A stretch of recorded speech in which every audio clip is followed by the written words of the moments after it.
Sitting on the straw mats in open air, hundreds of Rohingya refugee children are learning basic education, an initiative started by a 22-year-old student, Nabila Shamim.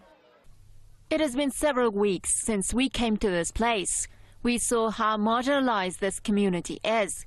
They are helpless and need support to survival. Nabila and her friends come to this shanty each day to help hundreds of Rohingya refugee children.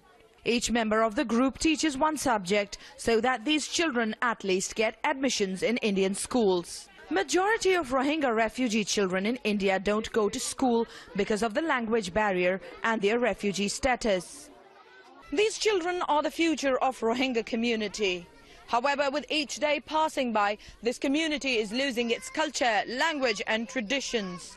The worsening situation of the minority Muslim community has forced thousands to flee their homes. Rohingya refugees are worried about the future of their community. Here our children are learning Hindi, the Indian language. In schools, Indian language is the medium, which means in the matter of years, our language will extinct.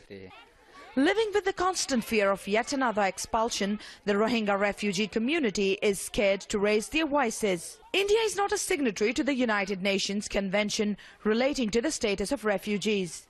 Since there is no law about foreign refugees, the government will decide whether or not to grant the Rohingya refugees status. Asylum seekers have been given UN refugee cards, which get renewed each year. Over the years, the minority Muslim community has faced systematic persecution in a predominantly Buddhist nation. Tens of thousands of Rohingya people fled to neighboring Bangladesh and India. Many others continue to remain in no man's land after fleeing for their lives. Shahnabat, Press TV, Uttar Pradesh.